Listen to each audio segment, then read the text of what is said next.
नमस्कार बच्चों, कैसे हैं आप सब? आप सभी अच्छे होंगे। आज मेरी हिंदी व्याकरण की क्लास है। आज मैं आपको साइंस के अलावा हिंदी पढ़ा रही हूँ। हिंदी व्याकरण की क्लास है। ये हिंदी व्याकरण हमारे नवोदय पेपर में, विद्या ज्ञान के पेपर में और भी जो अदर्स कॉम्पिटिशन्स होते हैं उनमें ये काम आती है। और मैं आपको सरल तरीके से अच्छे से समझाऊंगी यहाँ पे हिंदी। और आपको भी विभिन्न चित्रों और अ, अनेक तकनीकों के माध्यम से जो आप समझोगे तो जब आपको भी अच्छा लगेगा, समझ में आएगा। तो हम ये शुरुआत करते हैं अपनी हिंदी की क्लास। तो देखिए, सबसे पहला जो अध्याय आप देख रहे हैं, इसमें लिखा हुआ है भाषा, लिपि और व्याकरण। बच्चों, हिंदी व्याकरण पे पहुंचने से पहले हमें समझना चाहिए कि भाषा क्या है और लिपि क्या है। तो सबसे पहले हम भाषा को समझते हैं कि भाषा क्या है। तो देखिए, लैंग्वेज यानी भाषा।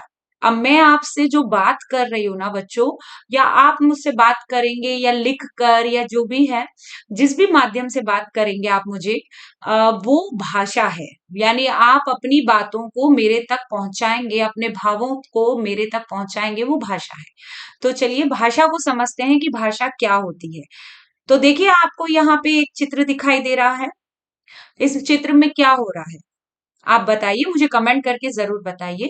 और आप दूसरे चित्र में भी देख रहे हैं कि इस चित्र में क्या हो रहा है इसमें, और तीसरे चित्र में क्या हो रहा है, तो बताइए। हाँ बच्चों, आपने बिल्कुल सही सोचा है, सही लिखा है। देखिए, आप यहाँ पे देख रहे हैं कि एक महिला यहाँ पर पानी भर रही है। क्या भर रही है? पानी भर रही है, आपको दिख रहा है। और दूसरे चित्र में एक महिला हाथ जोड़ के प्रार्थना कर रही है। और तीसरे चित्र में आपको ये बच्चा दिखाई दे रहा है जो केला खा रहा है, यानी अपनी भूख को शांत कर रहा है और फल खा रहा है। ये आपको दिख रहा है। तो बताइए बच्चों, ये सारे तीनों जो हमने चित्र देखे, इन तीनों चित्रों को जो भाव थे, तीनों चित्रों में अलग अलग भाव थे। और उन अलग अलग भावों को हमने जिससे प्रकट किया, जिसके बारे में हमने बताया, यानी कि मैंने बोलकर बताया, आपने कमेंट में लिख कर बताया, या आपने चित्रों को देखकर भी तो आपके अंदर विचार आए। तो वो सभी अभिव्यक्ति जो आपके विचार मन में आए हैं, या आपने लिखे या बोले, वो सब क्या है? भाषा। वो क्या है बेटा? भाषा। ठीक है, तो भाषा क्या है कि किसी वस्तु या दृश्यों को देखकर, यानी कोई वस्तु है या दृश्यों को देखकर हम उसके संबंध में अपने विचारों को भाषा के द्वारा ही दूसरों तक पहुंचाते हैं।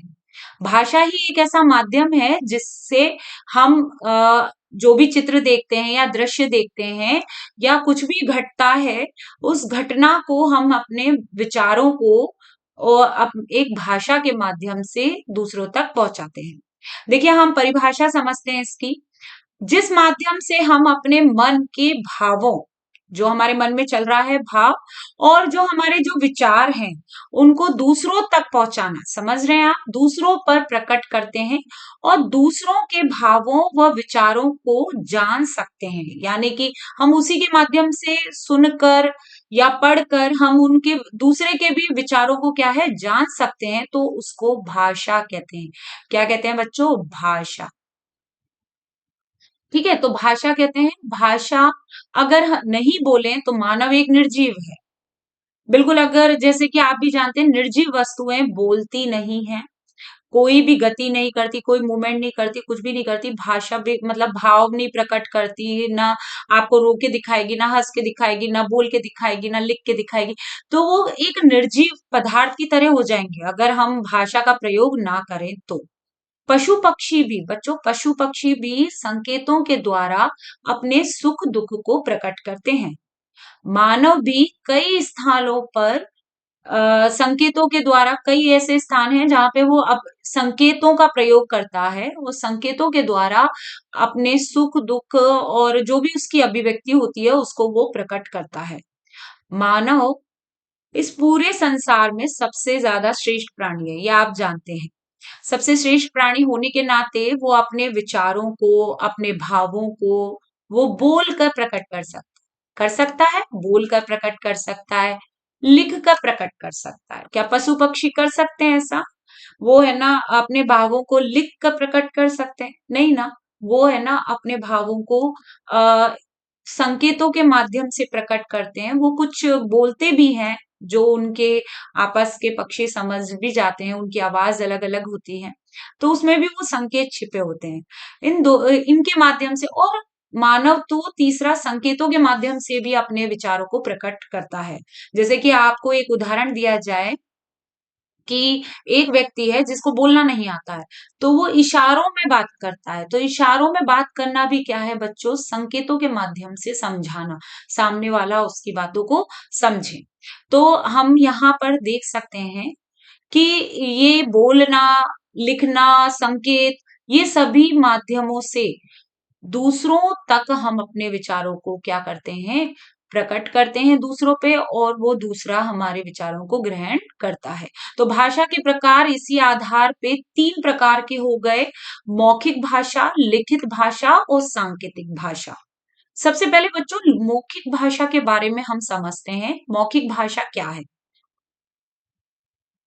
हम मौखिक बोलकर, यानी बोलना, ठीक है, दूसरों पर अपने विचार प्रकट करते हैं और दूसरे के मौखिक बोले हुए विचारों को सुनकर ग्रहण करते हैं। जैसे कि आप इस चित्र में देख सकते हैं, आपको दिखाई दे रहा होगा इस चित्र में। इस चित्र में टीवी पर एक बच्चा है टीवी पर, और वो बच्चा बोल रहा है और दूसरा बच्चा उसके विचारों को सुनकर ग्रहण कर रहा है। तो यह, इसलिए यह भाषा का मौखिक रूप है। ये कैसा हो गया रूप? मौखिक रूप हो गया।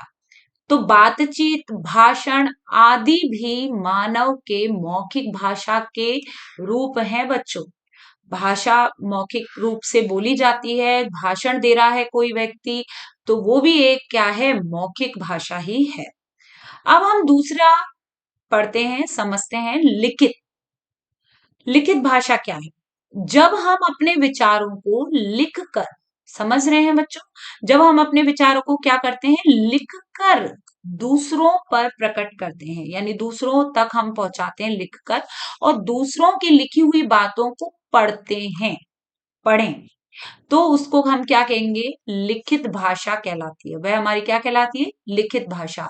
और जैसे कि इसमें आप देख सकते हैं इस चित्र में, एक बच्ची लिख रही है, यहाँ लिख कर अपने भावों को प्रकट कर रही है, और एक टीचर यानी कि अध्यापिका क्लास में भी अपने विचारों को जब बोल के भी और लिख के भी, आप जानते हैं बोर्ड पे जो लिखा होता है, तो उस भावों को लिख कर प्रकट किया जाता है। तो लिख कर प्रकट करना भी लिखित भाषा है। तो देखिए, पत्र, समाचार पत्र, पुस्तकें, ये सभी लिखित भाषा में आती हैं। ठीक है। अब हम तीसरी भाषा के बारे में समझते हैं बच्चों। तीसरी भाषा हमारी क्या है? सांकेतिक भाषा। जब कोई भी अपने भावों व विचारों को बिना बोले व लिखे केवल संकेतों से व्यक्त करता है, ना तो वो बोल रहा है ना वो लिख रहा है, सिर्फ संकेत कर रहा है, यानी कि इशारे कर रहा है, और इशारों से वो उसको व्यक्त कर रहा है, तो वह भाषा का सांकेतिक रूप कहलाता है। जैसे हम इस चित्र में देख सकते हैं, देखिए यहाँ पर एक वृद्ध महिला है इस चित्र में, और इस चित्र में वृद्ध महिला इशारे से बच्चे से कह रही है कि मुझे वहां जाना है, मुझे रास्ता पार करने के लिए। तो इशारे से कह रही है, ना वो बोल पा रही है, ना वो बोल के बता रही है, ना वो लिख के बता रही है, वो इशारे कर रही है। ये आप देख रहे हैं कि हाथ से वो इशारा कर रही है कि मुझे वहां जाना है। और मैं एक और उदाहरण आपको दे सकती हूँ। देखिए, आप एक और उदाहरण से भी समझ सकते हैं।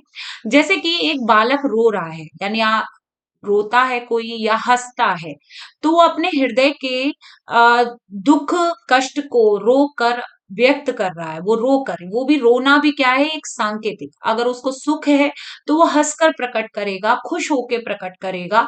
अगर उसको दुख है, कोई कष्ट है, तो वो किससे प्रकट करेगा बच्चों? वो रो कर प्रकट कर रहा है, और वो भी, उसकी भी एक सांकेतिक भाषा है। तो वो सांकेतिक रूप है, और ये सांकेतिक भाषा का बहुत बड़ा महत्व है, होता है। अपने अंदर जो चल रही हैं भावनाएं, उनको हम क्या है, सांकेतिक भाषाओं के रूप में ही बच्चों प्रकट करते हैं। तो ये आपको समझ में आ गया होगा। अब देखिए, आपने चौराहे पर चौराहे पर एक सिपाही देखा होगा। सिपाही जो संकेतों के द्वारा, वो बोलते नहीं है, विसिल बजाते हैं, यानी कि उनके पास सीटी होती है, वो सीटी बजाते हैं और इशारे करते हैं कि किसको किधर जाना है, किसको नहीं। तो वो संकेतों के द्वारा वाहनों को मार्गदर्शन देते हैं। वो खुद नहीं बोलते, ना लिखते हैं, ना वो सिर्फ संकेत करते हैं, वो इशारे करते हैं, एक हाथ इधर हिलाते हैं, उधर हिलाते हैं, तो वो संकेतों के माध्यम से वाहनों को मार्गदर्शन करते हैं। शांत वातावरण में अपने विचार संकेतों के द्वारा एक दूसरे के पास पहुंचाए जाते हैं। मतलब बोलेंगे तो किसी को सुनाई देगा, किसी को नहीं, तो वो इशारों से अपने विचारों को प्रकट करते हैं, बताते हैं। कई परिस्थितियों में अपने मित्रों द्वारा, ऐसी कई परिस्थितियां भी होती है बच्चों कि मित्रों के द्वारा ही सूचना का बहुत बड़ा महत्व होता है। यानी कि अगर हमें मतलब आप समझ रहे हैं, कोई जैसे कि एक उदाहरण मैं यहाँ पे आपको दूं, कि घर में आपने कोई इस तरीके से कि बोलना नहीं है, कोई खेल खेल रहे हैं आप, जैसे चोर सिपाही का खेल खेल रहे हो या किसी का भी खेल खेल रहे हैं, तो चोर को पकड़ना हो या वो हो, तो पुलिस, जो पुलिस होती है, जो बच्चे खेल खेल रहे हैं, जो बच्चे पुलिस बने हैं, वो एकदम चुप करते हैं, करते हैं, और वो फिर संकेतों के माध्यम से कि वो वहां है या हमें यहाँ जाना है या ये करना है, तो हम संकेतों इशारों के माध्यम से क्या करते हैं, समझाते हैं। और इसमें आपका सबसे बेस्ट उदाहरण तो वही है कि जिन्हें बोला नहीं जाता है, बोलना नहीं आता है, जैसे जो हमारे दिव्यांग बच्चे होते हैं, जो गूंगे होते हैं, बोल नहीं पाते हैं, वो वो संकेतों के माध्यम से अपने भावों को प्रकट करते हैं। तो आप सांकेतिक भाषा को समझ गए होंगे, सांकेतिक भाषा क्या होती है। अब हम यहाँ पे समझेंगे कि अलग अलग क्षेत्रों में अलग अलग भाषा बोली जाती है। तो देखिए, अलग अलग क्षेत्रों में अलग अलग भाषाएं बोली जाती हैं। विश्व में अनेक भाषाएं बोली जाती हैं बच्चों, अनेक भाषाएं विश्व में बोली जाती हैं। भारत में ही बहुत सारी भाषा बोली जाती है। तो भारत में बोली जाने वाली प्रमुख भाषाएं, जो प्रमुख हैं, वो भाषाएं कौन कौन सी? हिंदी, संस्कृत, अंग्रेजी, उर्दू, अरबी, बांग्ला, मराठी, गुजराती, पंजाबी आदि है। ठीक है, तो ये भाषाएं क्या हैं? ये बोली जाती हैं भारत में। भारत में तो बहुत सारी भाषाएं बोली जाती है, 22 भाषाएं बोली जाती है, मुख्य भाषाएं ये। तो कुछ भाषाएं मैंने यहाँ पे बताई हैं कि ये बोली जाती है। गुजराती गुजरात में बोली जाती है, पंजाब में पंजाबी बोली जाती है। तो इस तरीके से अनेक भाषाएं हमारे भारत में ही बोली जाती हैं। और हम यहाँ पर हिंदी भाषा का अध्ययन करेंगे, क्योंकि हम ज्यादातर, हमारा जो राष्ट्रीय भाषा है हमारी, वो हिंदी है। तो हिंदी भाषा पर हम अध्ययन करेंगे। तो अब बच्चों, आपको भाषा समझ में आ गई होगी कि भाषा क्या है, और हम हिंदी व्याकरण को समझ रहे हैं। ठीक है, तो अब उसके दूसरे भाग पे चलते हैं। भाषा के बाद हमें समझना है लिपि। लिपि क्या है? तो लिपि, ये देखिए बच्चों, लिपि क्या है? जिन ध्वनियों को हम मुंह से बोलते हैं, ठीक है, जो भी ध्वनि हमारे मुंह से निकल रही है, उन मुंह से जो बोलते हैं, उन्हें हम कई चिन्हों द्वारा कागज या कॉपी पर प्रकट करते हैं, यानी लिखना। समझ रहे हैं? अगर मैंने अ बोला तो मैं अ लिखूं, ब बोला ब लिखूं, और जो भी मैंने लिखूं, जो देखिए मैं जो भी बोल रही हूँ ये आपको स्क्रीन पे दिखाई दे रहा है, यहाँ पे ये सब लिखा हुआ है। तो ये भी लिपि है, ये भी क्या है? लिपि है। तो हम कई चिन्हों द्वारा कागज व कॉपी में प्रकट करते हैं, वे चिन्ह ही लिपि है। आप समझ रहे हैं? ये सभी चिन्ह ही क्या है? लिपि है। और इन लिपियों द्वारा ही भाषा का लिखित रूप बनता है। भाषा का लिखित रूप कैसे बनता है बच्चों? आ, लिखकर, यानी कि भाषा को हम लिख दें तो वो लिपि है। बालक प्रारंभ में ही इन चिन्हों को कागज या तख्ती या स्लेट आदि पर लिखना सीखता है। आप जानते हैं, छोटा बच्चा सबसे पहले आ, ई जो हमारी वर्ण है उनको सीखता है, वर्णमाला। हम इसको भी एक एक करके अभी समझेंगे। तो वो सबको लिखने का कहाँ सीखता है? वो कागज पे लिख के देखता है, तख्ती पर और स्लेट पर। तो इनको लिखता है, वो लिख लिख के सीखता है। अब यहाँ पे हम लिपि की परिभाषा समझते हैं बच्चों। परिभाषा क्या है? मौखिक ध्वनियों को, यहाँ पे ये मौखिक लिखा हुआ है पर लेकिन मौखिक, मौखिक ध्वनियों को जिन चिन्हों द्वारा हम लिखकर प्रकट करते हैं, जो भी हम चिन्ह लेते हैं सबके अलग अलग चिन्ह, जैसे कि आप देख रहे हैं हिंदी भाषा में हम यहाँ पे आ ये वर्णमाला यूज करते हैं। अगर अंग्रेजी भाषा की बात की जाए वहां पे ABCD जो चिन्ह होते हैं उनको प्रयोग करते हैं। तो आपको समझ में आ गया होगा कि चिन्ह किसकी बात कर रही हूं मैं यहाँ पे। तो ध्वनियों को जिन चिन्हों द्वारा हम लिखकर प्रकट करते हैं, लिपि कहलाती है। ठीक है। और अलग अलग भाषाओं को लिपि भी अलग अलग होती है, यानी अलग अलग भाषाओं की लिपि भी अलग अलग होती है। अंग्रेजी की लिपि अलग है, हिंदी की अलग है, ठीक है, उर्दू की अलग है, पंजाबी अलग है। ये सब अलग अलग तरीके से लिखे जाते हैं। तो जैसे आप यहाँ पे देख सकते हैं कुछ भाषाएं हैं, हिंदी और संस्कृत। ये दोनों ही भाषाएं जो हिंदी और संस्कृत हैं वो देवनागरी लिपि में लिखे जाते हैं। कौन सी भाषा में बच्चों? देवनागरी लिपि। ये आपको ध्यान रखना है। हम ज्यादातर भारतीय कौन सी लिपि का यूज करते हैं? देवनागरी लिपि का यूज करते हैं। अंग्रेजी भाषा को रोमन लिपि में लिखा जाता है। ABCD जो भी हम भाषा यूज करते हैं अंग्रेजी में, वो रोमन लिपि होती है। उर्दू उर्दू फारसी लिपि होती है। उर्दू में फारसी लिपि होती है। वो हम हिंदी के अक्षर इधर से लिखते हैं, वो इधर से लिखते हैं। ठीक है, तो वो फारसी भाषा होती है, फारसी लिपि होती है। पंजाबी पंजाबी में गुरुमुखी गुरुमुखी जो लिपि होती है उससे लिखा जाता है। और बंगाली में बंगला बंगला जो होती है लिपि, उससे प्रयोग करते हैं। अब देखो बच्चों, ये लिपि आपको समझ में आ गई होगी। मैंने आपको लिपि भाषा समझाई। अब आपको लिपि भाषा अच्छे से समझ में आ गई, तो मैं अब आपको व्याकरण समझाने वाली हूँ। अब हम व्याकरण पे जाएंगे और व्याकरण को समझेंगे कि व्याकरण होती क्या है। ठीक है। अब देखिए यहाँ पे कुछ चित्र आपको दिखाई दे रहा है। जैसे आप ये देख रहे हैं, एक चित्र में क्या हो रहा है? ये डॉक्टर है, ये मरीज। और डॉक्टर क्या बोल रहे हैं मरीज से? बीमार को हिलाकर दवाई पिलाना। और ये कैसा वाक्य, आप कुछ सोच के देखिए, आपको एकदम हंसी आ रही होगी। ठीक है। हम कभी कभी हड़बड़ाहट में, मैं भी, ऐसा नहीं कि मैं भी, हम क्या है, हम व्याकरण का ध्यान नहीं रखते हैं। बच्चे भी, हम भी कभी कभी ऐसा हो जाता है। पर हम बड़े हैं तो हम कम अशुद्धियां करते हैं। बच्चों से थोड़ा सा, जो जानते नहीं है उनसे ज्यादा अशुद्धियां हो जाती है। तो कभी कभी हमारे मुंह से ये भी निकल जाता है, और हम ये ध्यान नहीं देते हैं कि शब्द, जो हम वाक्य बोल रहे हैं, सॉरी, जो हम वाक्य बोल रहे हैं वो हमारा क्या हो गया है? अशुद्ध हो गया है। तो बीमार को हिलाकर दवाई पिलाना, तो ये कैसा वाक्य है? अशुद्ध वाक्य। ये कैसा वाक्य है बच्चों? अशुद्ध। और दूसरा वाक्य है रोगी को दवाई हिलाकर पिलाना। यानी रोगी को दवाई जब पिलानी है तो वो हिलाकर पिलानी है। तो ये एक शुद्ध वाक्य है। इस बात का हमें ध्यान रखना है कि वाक्य में शुद्धता देखना ही व्याकरण है। अभी हम इस व्याकरण को अच्छे से और समझेंगे। देखिए, जैसे आप इधर देख रहे हैं, कुछ चित्र आप देख रहे हैं। ये देखिए, थोड़ा सा और नीचे करूं मैं कर्सर। तो देखिए यहाँ पे ये देख रहे हैं आप, अ, जो यहाँ पे आपको ये क्या दिख रहा है? चीता दिख रहा है, दिख रहा है। अब ये चीता है, शुद्ध वर्ड तो इसका, शुद्ध भाषा जो है इसकी, या शुद्ध शब्द जो है वो चीता है। पर हम चीता करते हैं, है ना, छोटी ई की मात्रा यूज करते हैं। ये चीता है।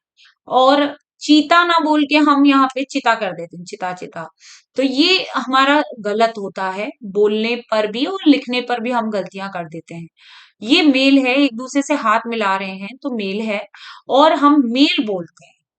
ये मेल मिलाप हो रहा है, और इसमें दो मात्रा लगा दें तो वो तेजी से बोलना हो जाता है मील।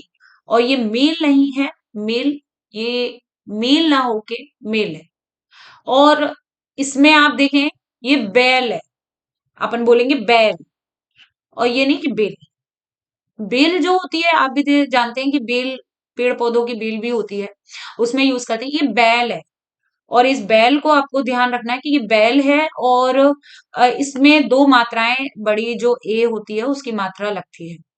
ये किला, किला बोलते हैं छोटी ई की मात्रा, किला नहीं बोलते हैं। किला जिसमें है ना बड़ी ई की मात्रा लग रही, किला, किला नहीं बोलते हैं इसको, किला बोलते हैं। तो ये थोड़ी सी शुद्ध और अशुद्धियों का ध्यान रखना है। व्याकरण में हमें यही चीज ध्यान रखनी होती है, और यही हम अध्ययन करते हैं। तो देखिए व्याकरण को, अभी तो हमने उदाहरण से समझा कि हम कहीं ना कहीं छोटी मोटी गलतियां कर देते हैं, वो गलतियों को हमें सुधारना है व्याकरण के आधार। प्राय कई लोग व्यवहार में जाने अनजाने अशुद्ध वाक्यों व मतलब अशुद्ध शब्दों का, यानी अशुद्ध वाक्यों व अशुद्ध शब्दों का प्रयोग करते हैं। कभी कभी एक छोटी सी अशुद्धि पर अर्थ का अनर्थ हो जाता है। बिल्कुल सही है। अब यहाँ पे आप देख रहे हैं कि चिता, हमें तो चीता बोलना चाहिए पर लेकिन यहाँ हम चिता कर देते हैं। तो दोनों का अर्थ अलग अलग है, और दोनों के अर्थ का, अगर हम इसमें चिता यूज कर लें, चीता यूज करने के बजाय हम चिता यूज कर लें, तो फिर क्या होता है, फिर तो अर्थ का अनर्थ हो जाता है। ठीक है, तो यहाँ पे बोलने में ही थोड़ा सा ही अंतर है। देखिए यहाँ पे चीता है, चीता, यानी कि इस च पे बड़ी ई की मात्रा है, तो चीता है ना, और चिता। तो ये है ना, चिता का भी अर्थ आप जानते हैं, किसी की चिता जलती है तो उस पे आप अर्थ समझते हैं इस चीज का, और तो अर्थ का क्या हो जाता है, अनर्थ हो जाता है। ऊपर जितने भी चित्र थे, जैसे प्रथम, ये देखिए यहाँ पे ये डॉक्टर की बात की जा रही है, प्रथम जो चित्र है इसमें डॉक्टर क्या कर रहा है, तो डॉक्टर का यह कहना है कि पहले उन्होंने क्या कहा है पहले चित्र में, कि पहले दवाई हिला लेना फिर रोगी को पिलाना, ये बोलना चाहिए था, ये शुद्ध वाक्य है।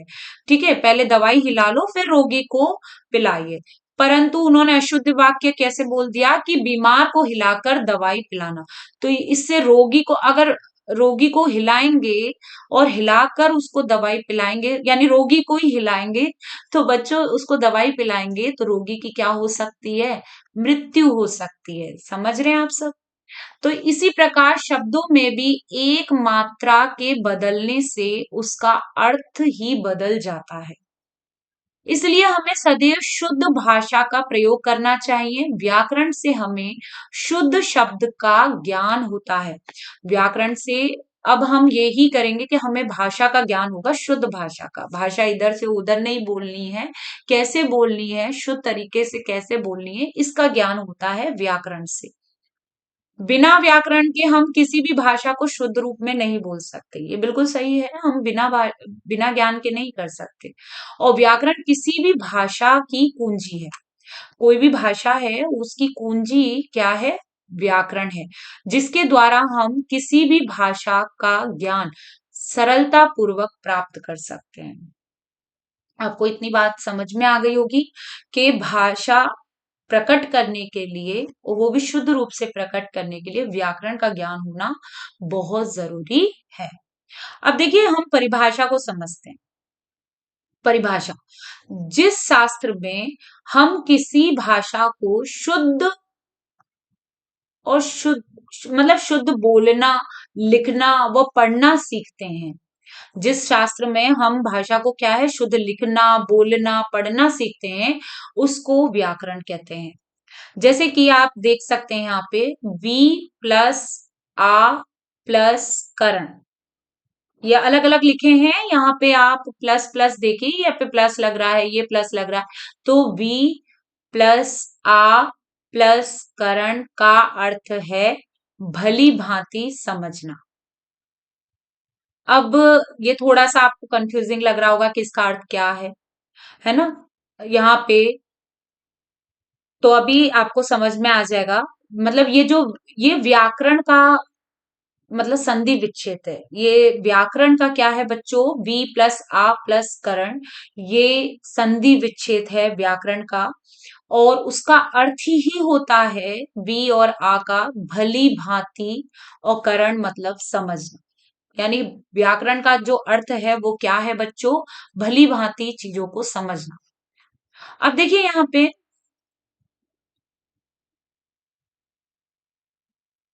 भाषा और व्याकरण। भाषा व व्याकरण का परस्पर घनिष्ठ संबंध है। हम भाषा बोल रहे हैं, अभी बताया कि भाषा की कुंजी क्या है? व्याकरण है। तो भाषा और व्याकरण परस्पर घनिष्ठ संबंध है उनका। व्याकरण के बिना हम किसी भी भाषा का ज्ञान प्राप्त करने में कैसे हैं बच्चों? असमर्थ हैं। यानी अगर हमें भाषा का ज्ञान प्राप्त करना है, भाषा का क्या क्या प्राप्त करना है बच्चों? ज्ञान प्राप्त करना है। तो रुकिए एक मिनट। हाँ, तो भाषा का हमें ज्ञान प्राप्त करना है, तो उसके लिए व्याकरण का ज्ञान होना बहुत जरूरी है। व्याकरण भाषा को अनुशासन में बद्ध करती है, मतलब बांधे रखती है। यानी कि व्याकरण भाषा को इधर से उधर नहीं, एक सीधी पर्टिकुलर उसमें अनुशासित रूप में बांधे रखती है। व्याकरण किसी भी भाषा को संपन्न व लोकप्रिय बनाने में भी सक्षम होती है। इसलिए भाषा में व्याकरण का विशेष महत्व होता है। तो भाषा में आप समझ गए होंगे कि सबसे ज्यादा इंपॉर्टेंट व्याकरण है, सबसे ज्यादा महत्व किसका है? व्याकरण का। अब देखिए यहाँ पे हम व्याकरण के भेद समझते हैं। पहले हम व्याकरण को समझेंगे तो हमारी भाषा हमारी शुद्ध हो जाएगी। तो देखिए व्याकरण के भेद। किसी भी भाषा का निर्माण वर्णों से होता है। सबसे पहले हम वर्णमाला ही सीखते हैं। बच्चों को भी अगर बच्चे को भाषा का ज्ञान कराते हैं, देखिए आप अपने घर में छोटे बच्चे को पापा पापा कहना सिखा देते हैं, मामा मामा और ये सब कहना सिखा देते हैं, ठीक है। फिर और ये छोटे छोटे जो शब्द होते हैं वो बोलता है, बच्चा बोलता भी है पापा मामा, और जो नहीं बोलता है वो ढंग से तो वो गलत भी बोलता है उनको। पर लेकिन आप ये समझिए जब उससे पूरे वाक्य बोलने की बात की जाती है, जब वो थोड़ा बड़ा हो जाता है तो वाक्य बोलने की, तो वो वाक्य इतना मतलब शुद्धता रूप में नहीं बोल पाता है। और वो शुद्ध रूप में नहीं बोल पाता है तो हम उसे समझाते हैं। जैसे कभी किसी बच्चे ने बोला कि है ना पापा तो आ गई, है ना, पापा आ गई या पापा, तो ये भी जो शब्द जो उसने पूरा वाक्य जो बोला पापा आ गई, तो ये भी गलत है।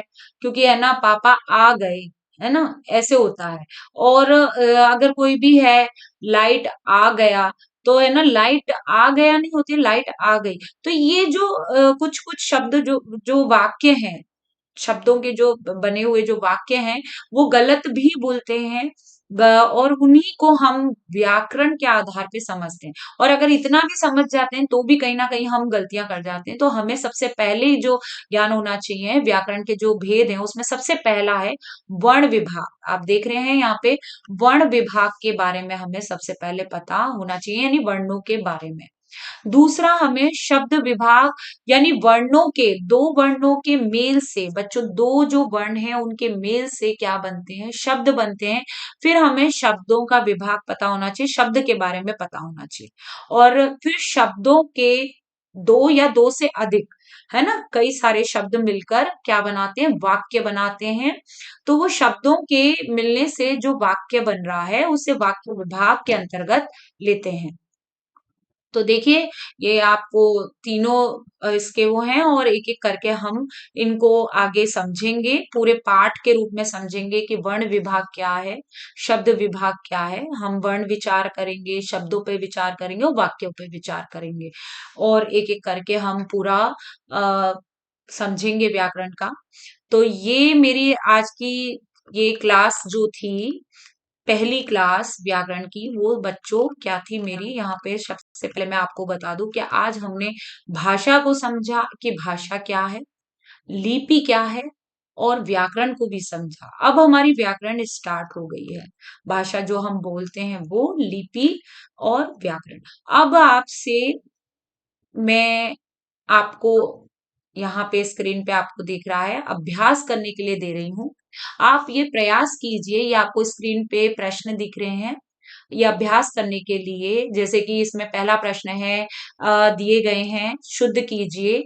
मैंने मेरी पुस्तक ले ली, पहला पहला जो वाक्य है इसको आपको शुद्ध करना है, ये आपके लिए है। आप ये करिए, मुझे कमेंट में लिख के भेजिए या फोटो खींच के भी आप उस कमेंट में भेज सकते हैं। ठीक है, व्हाट्सएप उस पर है ग्रुप का, मैं लिंक, जो व्हाट्सएप ग्रुप का जो लिंक है मैं डिस्क्रिप्शन में डाल दूंगी। आप उधर भी जाके उसको क्या कर सकते हैं, हाँ डिस्क्रिप्शन देखना जरूर, उसमें लिंक होगा, लिंक पे आप क्लिक करेंगे, आप व्हाट्सएप पे जुड़ जाएंगे। तो इस तरीके से उस पर भी आप इसको भेज सकते हैं। दूध में कौन पड़ पड़ गया ना, दूसरा। और तीसरा है रोगी को काट कर पपीता खिला दो। तीसरा है माता जी आ रहे हैं। चौथा है चार दशरथ के पुत्र थे। और पांचवा है एक फूल की माला लाओ। तो बच्चों इसको आप शुद्ध कीजिए इन व्याकरण के आधार पे कैसे होने चाहिए। और मैं आपके जवाब का भी मतलब वेट करूंगी कि आप मुझे बताएंगे कि किस तरीके से आपने ये किया। तो आज की क्लास जो फर्स्ट क्लास है वो हम यहीं समाप्त करते हैं। Thank you. Thank you so much.